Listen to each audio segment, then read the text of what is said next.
You are listening to The Briefing, first broadcast on the 9th of October 2024 on Monocle Radio.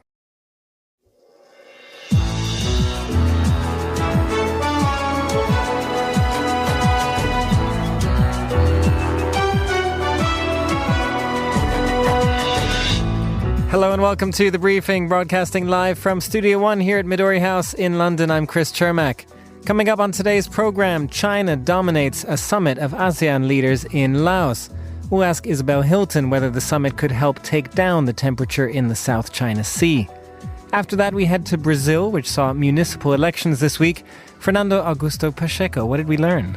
Hello, Chris. There's been a strong shift to the right in the Brazilian political landscape. Bad news for President Lula. More on that with Faye. We'll also get the latest business headlines. We'll explore the challenge of more than 1 million people being displaced from southern Lebanon. And finally, Monocle's culture editor, Sophie Monahan-Coombs, is here to tell us all about Frieze in London. Sophie. Well, Chris, Frieze London is turning 21 this year. It is an important birthday, but there is a lingering question over how much the art market has to celebrate right now. All of that right here on The Briefing with me, Chris Chermak.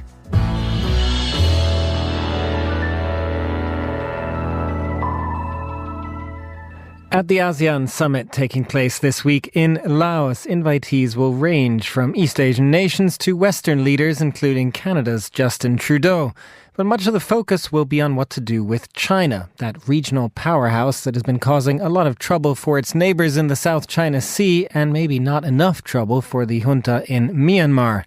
Well, to help us unpack China's role, both official and unofficial, at the ASEAN Summit, we're joined by Isabel Hilton, founder of China Dialogue and visiting professor at King's College London's Lau Institute. Isabel, always good to have you on. As I sort of laid out there, I mean, China hovers over all of this ASEAN Summit. But first of all, just what is their practical relationship with ASEAN? Well, the practical relationship is it's not a member, but it is a very big player because it is the biggest trade partner and it manages to use these multilateral organizations in which it is technically an observer. But essentially, if they operate by consensus, it's quite easy to capture a small player and to use that as a defender of China's interests. So in particularly Cambodia plays this role for China in ASEAN. So without China appearing to, it can make sure that its influence, that its interests are protected.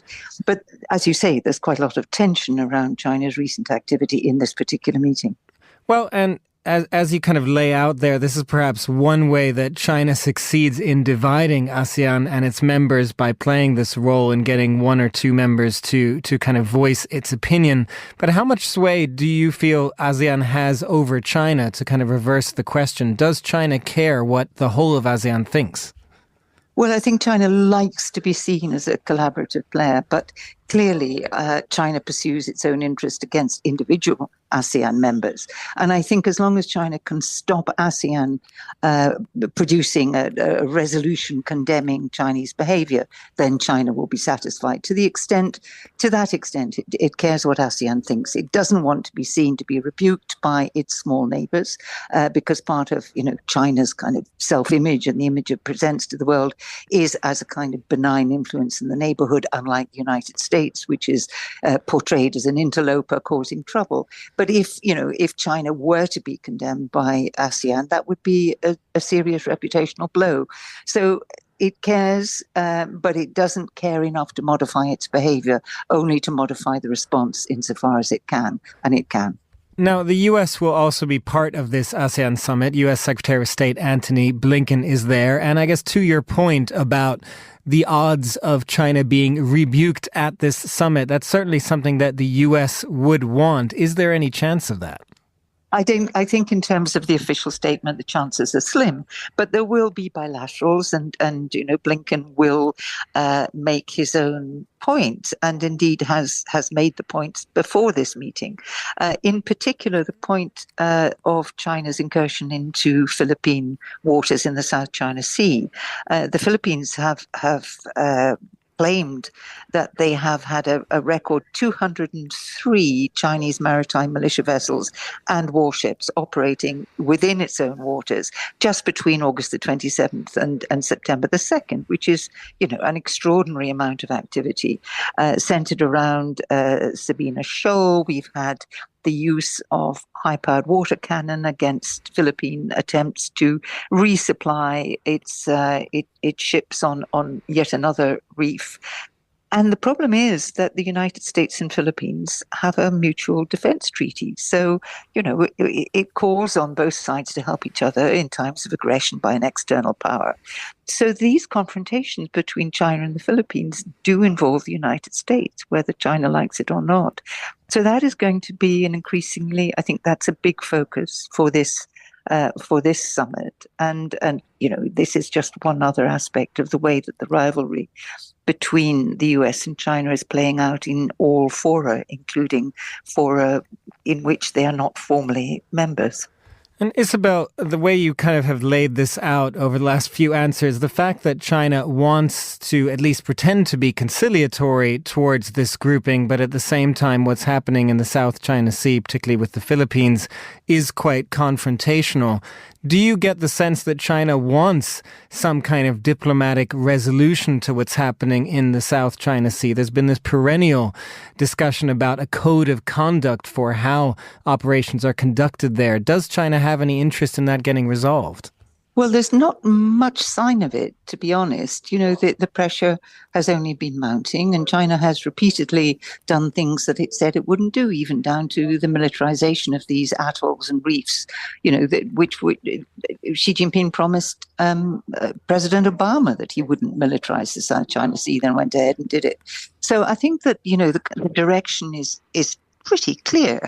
China has protested to the Philippines about Philippines' behavior in its own territorial waters, which China, of course, defines as its waters. So we're not seeing any relaxation of diplomatic or indeed physical or sub-military pressure on this issue at all. And China clings to the 9-dash line, and it's not going to give that up.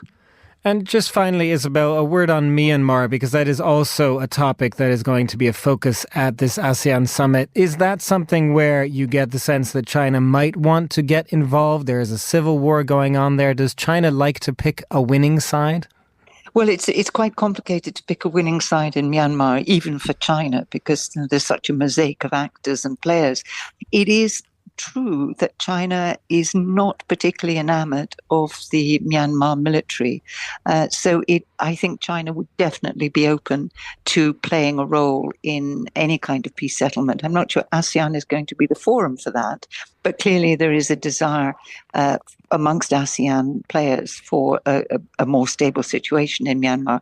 And indeed, China has in recent times tried to broker local deals. For example, there's a rebel alliance on the China-Myanmar border, and China brokered a deal which would have given that rebel alliance a share of tax revenue rather than resorting simply to organized crime. The deal broke down, but it's a sign that China is willing to be certainly constructive and in some ways creative in Myanmar, and would appreciate a more settled neighbor. Thanks very much, Isabel. That was Isabel Hilton, founder of China Dialogue and visiting professor at King's College London. Now here's Anita Riotta with the day's other news headlines. Thanks, Chris. Hurricane Milton has regained Category 5 strength, prompting one of the largest evacuations in Florida's history. The storm is expected to make landfall late Wednesday or early Thursday morning. Disaster relief officials have said their efforts have been hampered by falsehoods about the federal response spread by Donald Trump and other conservatives. FEMA Chief Deanne Criswell called the misinformation campaign the worst she's ever seen. Volkswagen is weighing job cuts and factory closures as the German automaker looks to return to profitability. Slowing demand and increasing competition from China have slumped Volkswagen's sales. Economists in the country warn Volkswagen's weakness reflects how deep in crisis Germany's industry is. The U.S. Department of Justice is weighing breaking up Google to end its search engine monopoly. The potential move comes after a judge ruled Google had broken U.S. antitrust law. Any breakup of Google would be a landmark shift in regulating tech giants in America. The judge on the case has said a decision could come by August 2025. Those are the day's headlines. Back to you, Chris. Thanks very much, Anita. Think back to, say, November 2022, and many of us would probably have confidently predicted that Donald Trump was a spent force, having lost one election in 2020 and his Republican Party facing a disappointing midterms in 2022. Those forecasters of Trump's demise would, of course, be wrong, and nowadays you can make an argument that Brazil is in the midst of the same political cycle. Jair Bolsonaro was vanquished by President Lula in 2022, temporarily confined to exile in Miami. Now, just like Trump, Bolsonaro may be back on the rise. His PL party has done very well this week in municipal elections, often a forecaster of the national polls that will once again take place in just 2 years' time. What to help us unpack the results is Fernando Augusto Pacheco, Monocle's senior correspondent and recently returned from his home country of Brazil. Good afternoon, Faye. Good afternoon, Chris. So these municipal elections are a big deal for some of the reasons I outlined there, but tell us more about them. They are. I think municipal elections are very important. I think the role of mayor in Brazil is very important, perhaps more so than in other countries. It's our tradition, and basically the whole country votes, Chris. We have over 5,000 cities. It doesn't matter if you are in São Paulo with over 9 million inhabitants, or if you live in a small village, as some people would say in Europe, of 1,000, but in Brazil it's considered still a city. So it is a massive deal. We are a continental country.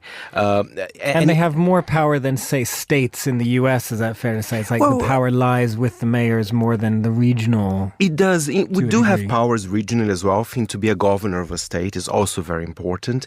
But I think the role of the mayor, in Brazil, it is extremely, extremely important. Well, let's look at a couple of examples, some of the most important races, particularly where Sao Paulo, for example, as you just mentioned, is one of the biggest cities. What happened there? I think Sao Paulo was a very interesting one, not just because I am from there, but it is the biggest city in Brazil. And in the second round, we have two candidates, and I have to explain to you. For cities with over 200,000 people, you are allowed to go to the second round if no one reaches 50%. And that's the case. Ricardo Nunes, the current mayor, he went to the second round. He's supported by former President Jair Bolsonaro. He's kind of a center-right kind of guy, but he does have the support of the hard right as well. And Guilherme Boulos, from the far left, supported by Lula, our current president. But the thing is, we had a third candidate, which he didn't go to the second round, but a very slim margin. I think it was like a 0.4% or something like that. And he was also from the hard right. And he's not necessarily the candidate of President Jair Bolsonaro. So what we're seeing in Brazil is Jair Bolsonaro is still very strong. I mean, his candidates did quite well overall in Brazil. But the right is multiplying. And they are changing. They are a bit less militaristic, but still very socially conservative and younger as well. Well, and that kind of points to this question, doesn't it, then? If you look ahead to 2026 as well and the next elections, do you get the sense that Jair Bolsonaro is powerful? Is Lula's party still on the way up? Can it fight back from this? And what about sort of this, as you're mentioning, the fact that there are other far-right, right-wing groups, people, could they dominate instead of Jair Bolsonaro? Looking at the numbers, it's very complex, in my view. I feel if the right unites, they will certainly be the favorites for 2026. But as I said, there are those younger candidates, very digitally savvy. Sometimes they're even influencers or people that worked with radio. They are doing very well. And Bolsonaro, he's kind of in between. Sometimes in different cities like Curitiba, for example, very important city in the southern of Brazil, two candidates from the right went to the second round. One supported by Bolsonaro and the other not. But the one that is not is perhaps more conservative than the one that's been supported by Bolsonaro. So, Brazil, there's definitely been a shift to the right here.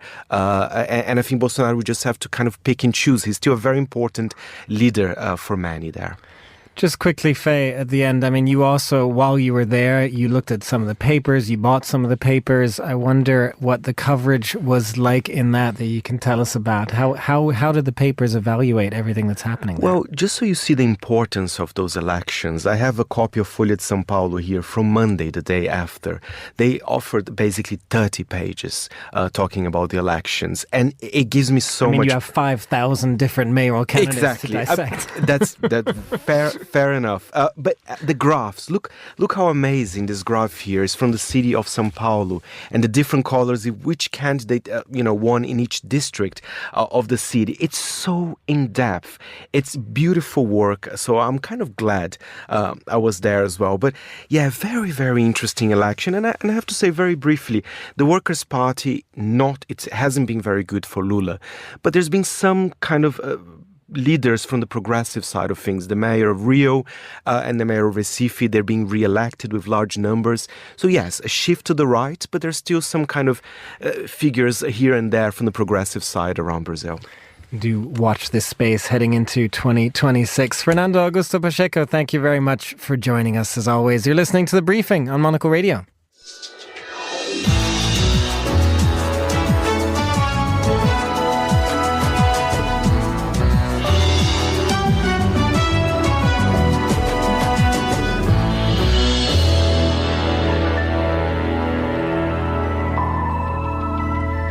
You are back with The Briefing on Monocle Radio. I'm Chris Chermak, and it's time now for a roundup of the latest business headlines with Bloomberg's Ewan Potts. Ewan, we're going to start with something that we did mention briefly in the headlines as well. This U.S. Justice Department is considering a breakup of the search giant Google. This is pretty big news.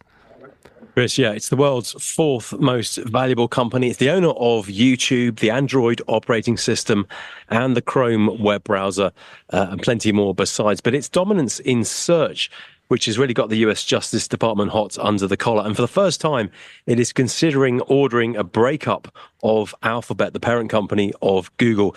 The US Justice Department is concerned that it's using those things, the Android operating system, the Chrome web browsers, to reinforce its dominance in search. I don't need to tell anybody how dominant Google is in the search business. It's an incredibly lucrative business. It's a business which makes tens and tens of billions of dollars of profit a year. And the US alleges that Google's dominance is just far too great in this market, and it's using its other services to drive business towards its search empire. It says the US Justice Department says it's considering behavioral and structural remedies to prevent Google from using its products to advantage its own search-related products. We'll get more details on its proposed remedies next month. The effort actually is the most significant to rein in a big tech company since the US Justice Department tried to break up Microsoft 20 years ago. Should be noted that actually failed, but it is potentially a radical change for Google. Of course, this isn't going to happen quickly. If it happens at all, it's likely this will be dragged through the courts for years rather than months. Google, of course, will fight this. It's criticised the ruling, saying it will have significant unintended consequences for consumers, businesses, and for American competitiveness. So it's by no means certain this will happen.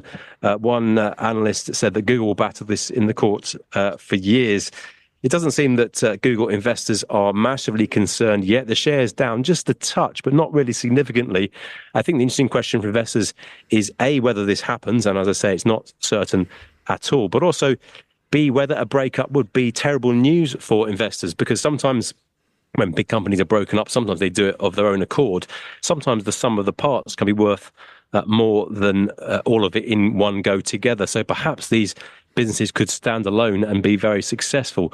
But I suppose Alphabet considers that having them all together gives them certain efficiencies and economies, and they work better as a group. So I think that's the really interesting question for investors. Well, and just to follow up quickly on that, Ewan, what about the rest of the tech sector? I mean, you talk about Google's or Alphabet's investors there. What about the others? Is there a good positive response or negative response to that from the rest of the industry? Yeah, but of course, it isn't just Alphabet which the regulators have been going after. The Justice Department early this year sued Apple for thwarting innovation by blocking rivals from accessing its hardware and software features. a lot of these tech companies are so dominant in their sectors. Meta, of course, with Instagram and Facebook. It's not the only social media game in town, but it is very dominant. Apple, incredibly dominant in a number of spaces in the hardware sector.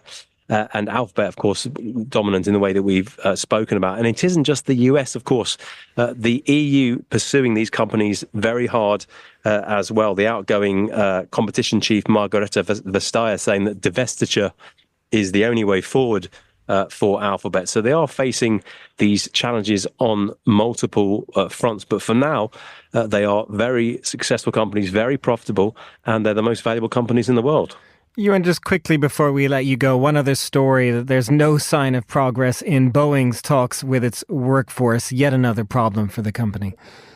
Yeah, Boeing has withdrawn its contract offer to striking workers. 33,000 workers at its plant on the west coast of America have been on strike for about a month now, and this is the third time that talks have broken down. They've withdrawn the offer. The company had originally proposed a 30% wage increase and a boost to retirement benefits.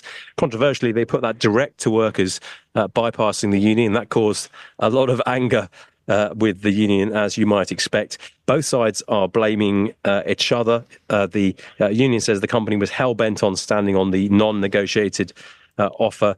The company says that the union didn't seriously consider the proposals, and the union making non-negotiable demands far in excess of what can be accepted if we're to remain competitive as a business. The problem for Boeing is it is burning through cash at quite a rate. It's already mulling, we understand, selling $10 million of new stock in order to patch up its finances. Boeing said that preserving its investment-grade credit rating is an important goal. Of course, junk-rated companies whose debt is rated junk, face higher borrowing costs, which, of course, will be another problem for Boeing. And on that front, there is also bad news because not one but two credit rating agencies have said they're considering downgrading Boeing's debt to junk status. So a lot of problems for Boeing. Ewan Potts, Bloomberg reporter, thank you very much for joining us. You're listening to The Briefing on Monocle Radio.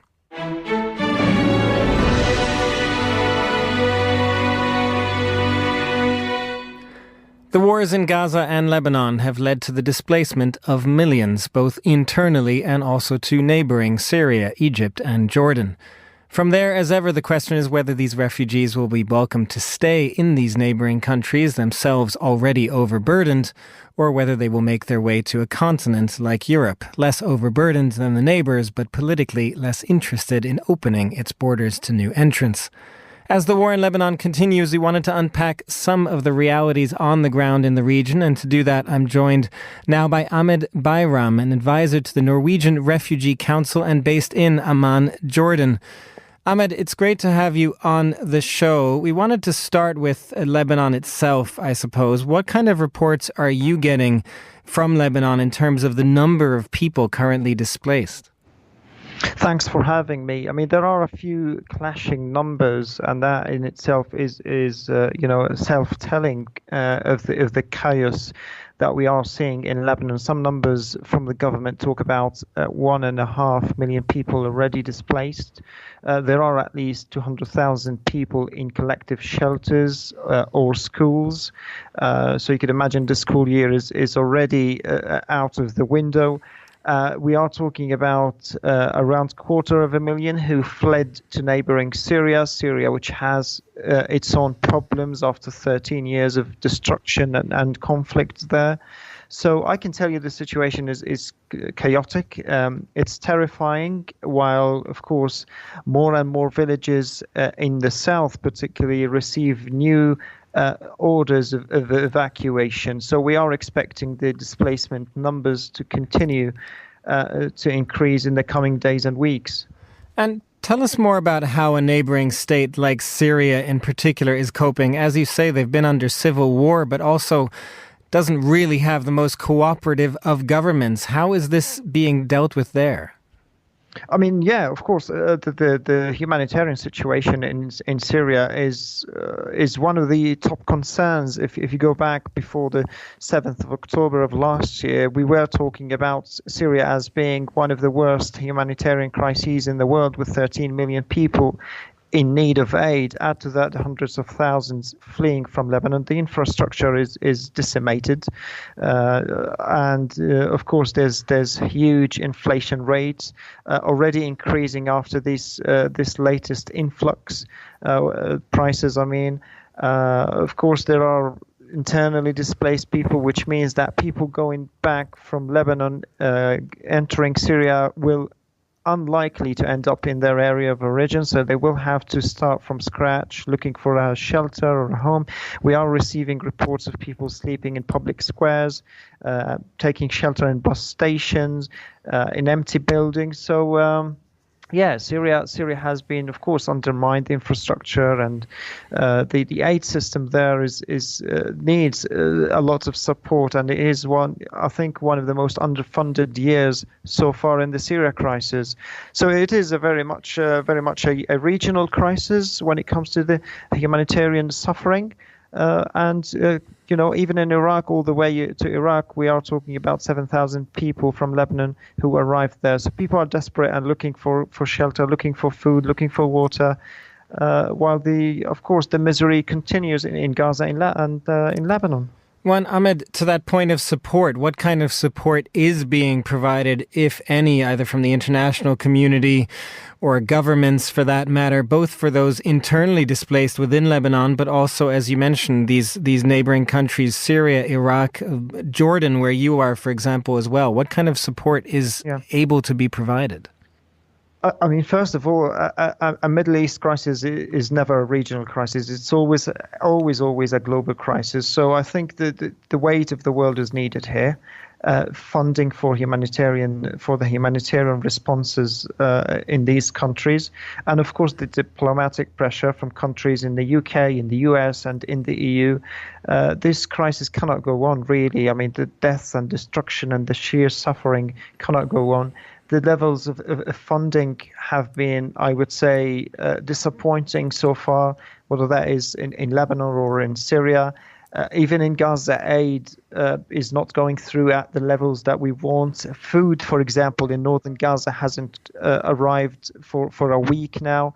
So I would say, on top of diplomatic pressure and serious talks of a complete and lasting ceasefire, we need, like I said, the support of these rich and powerful countries to provide to these. We're talking about millions of people who will need aid in the coming period. And Ahmed, just finally, you talk about the need for a diplomatic solution there, the need for international support for aid. The other side of this is, of course, that frankly, when we do a lot of reporting in Europe at the moment, the tide has kind of turned against refugees. Europe is closing its borders, and it does just make me wonder or want to ask you, what do you advise at this point to refugees, those who are fleeing at a time where no country seems particularly welcoming? Where should they go?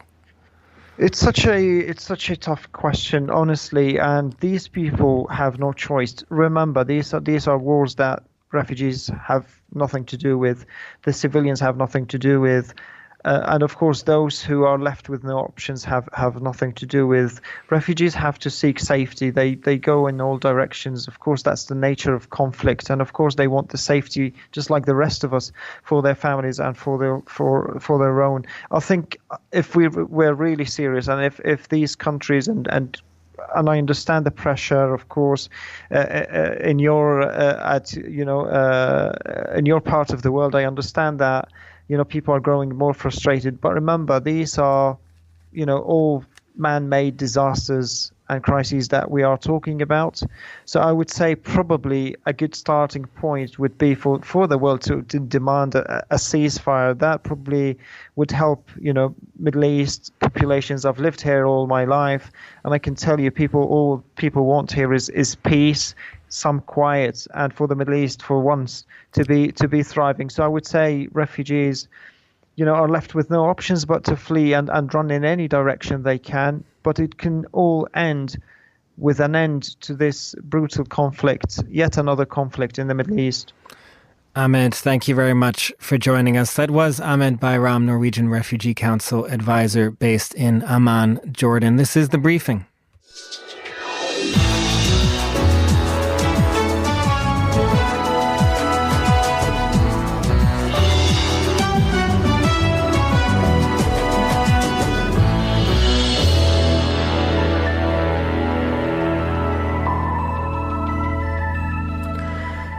Well, finally on today's show, it is the week of Frieze here in London, one of the world's biggest art fairs, setting up not too far from Midori House in Regent's Park. And here to tell us everything we need to know about it is Sophie Monaghan, Coombs, Monocle's culture editor.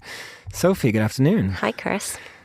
So first of all, just tell us a little bit about what Frieze is, and also the fact that, it's been just quite actually a significant year for Frieze as a fair, as a company. Yeah, as you say, it has been a significant year for Frieze, but to take it back a little bit, Frieze started as a contemporary art magazine in the 90s, very closely associated with the YBAs, or Young British Artists, people like Sarah Lucas, Damien Hirst. And then they launched a fair in the early 2000s, initially in London, and it's since expanded significantly in 2022. They started Frieze Seoul, and this year they have acquired two American art fairs, so one in New York and one in Chicago. So, as you say, it's been a significant year. They're kind of expanding and developing, and I think what is quite important for Frieze as a company is to sort of highlight the differences between the different regional fairs and kind of bringing out the different sort of artistic and creative environments that they're in all those different places. Well, it is always interesting, isn't it, when a fair like this kind of expands, it goes to lots of different regions, but in this case, for this week, we're back at the home base, as it were, here in London. So tell us, what distinguishes this year's fair? What kind of things should visitors look out for? Yes, so we are back on home turf, back in Regent's Park. As you said, it's just around the corner. And it's the 21st year of Frieze, Frieze London. And one thing that is particular this year is that there is a new floor plan. It's had a big redesign. And one of the things that they've tried to do with that is to kind of shake up where the different booths are around the big white famous tent in Regent's Park. And they're really trying to bring emerging smaller galleries to the forefront. They're trying to spotlight them, highlight them, and give them a little bit of sort of extra airtime and footfall. And so I think it's really about how does London move forward as a city for young artists? How do we encourage this sort of next new generation? So that's something that is really kind of front and centre this year. Amazing what just a change in floor plan can do. Yes, I know, very exciting. Well, and tell us a little more about kind of what this means for the contemporary art world at large and kind of how they're feeling at the moment. Are they buoyant? I mean, we've had, even this show, frankly, there's a lot of dire topics to discuss around the world on our news shows presently. How is the art world feeling? Well, I don't think I can pick up the slump too much in that case, because the art market is at a little bit of a kind of, it's having a sluggish year. I think most people would agree. In general, auction values, art fairs have been flagging. Figures for last year suggest a kind of 4% fall in the value of the global art market in 2023 compared to the year before. In terms of London, there's definitely some lasting effects of Brexit. It's made lots of transactions harder. There's other questions about London as a kind of major art capital. For example, the cost of living. It's so expensive to live here. That makes it really hard to be a young artist who hasn't quite made it yet. But saying that, I spoke to Frieze's director last year, and she was very optimistic about London as a city and about the art market in general. One thing that I would like to point out is that there's this sort of chatter around this rivalry between London and Paris, and next week is Art Basel Paris, so everyone will up sticks, head to Paris for that. And I think it'll be interesting to see the kind of the sales that come out of Frieze in comparison to Paris. Maybe we can tie that to Brexit. And I'm looking forward to chatting to lots of gallerists later today and for the rest of the week and to see how they're feeling. So a mix of a bit of optimism and pessimism. Just finally, before you go, Sophie, to bring us the optimistic ending to this show, tell us what you're excited to see. What kind of exhibitions are you looking at, whether in Regent's Park or outside of it? Yes, the lots in Regent's Park. I think I'm particularly excited to head to the artist-to-artist curated section. This has happened before, and it's basically where Frieze chooses an established artist to pick a younger emerging artist to spotlight. So one of the ones that I'm very excited to have a look at is a Nigerian painter. She's called Nengi Omuku, and she's got these beautiful paintings which are sometimes created on kind of stitched together fabrics, and she's been chosen by Yinka Shonibari, who is a very famous British Nigerian artist. So that is one to look out for. I haven't yet been to the new Mike Kelly exhibition at Tate, so I'm definitely going to make some time for that. There's obviously lots happening outside the fair, as there always is, alongside these big fairs in all their different cities. And then finally, I think one thing which is worth highlighting is the 154 Contemporary African Art Fair, which takes place alongside Frieze. It's its 12th edition and its biggest one, and that is at Somerset House. So I am looking forward to heading there as well. Well, we will let you get back to heading to all of those places in London. Sophie Monaghan-Coombs, Monocle's culture editor, thank you very much for joining us. And that is all the time we have for this edition of The Briefing. It was produced by Anita Riota. Our researchers were Sana Jumani and George Ruskin. And our studio manager was Flynn Simons. The Briefing is back tomorrow at the same time. I'm Chris Chermak. Goodbye, and thanks for listening.